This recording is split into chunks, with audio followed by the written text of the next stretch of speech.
कि अखंड सदगुरु तो सबके स्वामी हैं,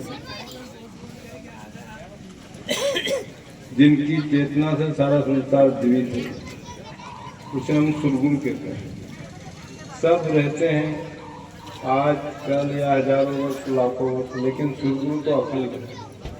और सदगुरु की अखंड धारा में, श्वास की धारा में हम सब जीवित हैं।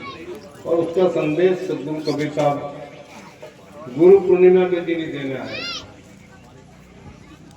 गुरु जिससे हम सब कुछ सीखते समझते हैं और उनकी चेतना में हम जीते हैं, क्योंकि उनकी चेतना के बिना कोई धर्म, कोई प्राणी संसार में उदित ही नहीं होगा। सदगुरु सारे संसार में उनकी वेदना, उनकी चेतना में अपनी, वैसे सदगुरु सम कोई देव नहीं जो सबको जीवित रखते हैं, सबको चेतन में रखते हैं, भेदभाव नहीं है। संसार में बरसाई तिथि ममति पावन और कर्म भरम भव रोग न सावन।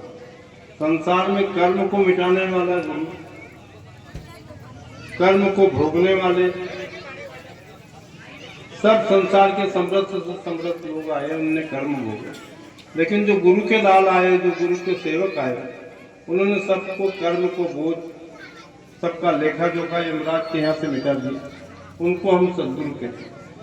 सदगुरु आज है कल नहीं है ऐसा नहीं है, अखंड सदगुरु नाक की श्वास में जो जागृत रूपी रहते हैं, सतमत गहर गंभीर, जो जागृत है, कभी सोते ही नहीं, उनको ही सदगुरु कहते हैं। वो स्वयं जागते हैं और जागने की सलाह देते हैं।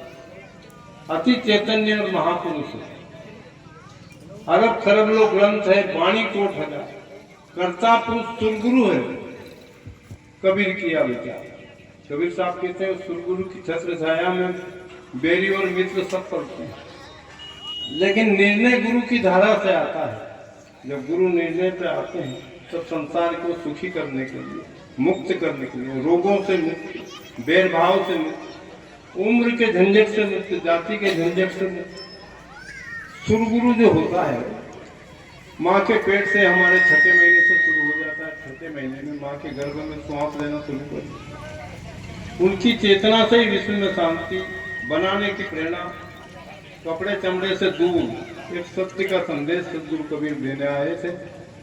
और उन्होंने हमें छोड़े नहीं, संसार के सारे झंझटों से मुक्त करने की राह दिखाई, और उसे ही हम सदगुरु कहते हैं। उसके बिना कोई साधना नहीं, कोई दोस्ती और बैर नहीं, और उसके बिना कोई पवित्रता और गंदगी को महसूस नहीं करते। इसलिए सदगुरु को सर्वप्रथम विदेही पुरुष से देखने की क्षमता नहीं। सब आप उम्र में, कपड़े चमड़े में उसको देखते हैं, लेकिन वो पद पदार्थ से रहित परम चैतन्य सदगुरु सबके अंदर निवास करते हैं, सब में बैठे हैं। और निर्णय सबको हित कर, निर्णय करो, विचार करो।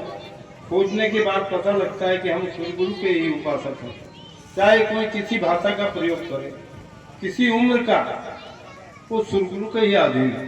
सदगुरु के बिना संसार में ना कोई पद है, ना कोई चेतना है। इसलिए सदगुरु सर्वप्रथम आदि अंत के रखवाले हैं, और वही सारे मानव जीवन की चेतना को विकास देने वाले साहेब बंदगी।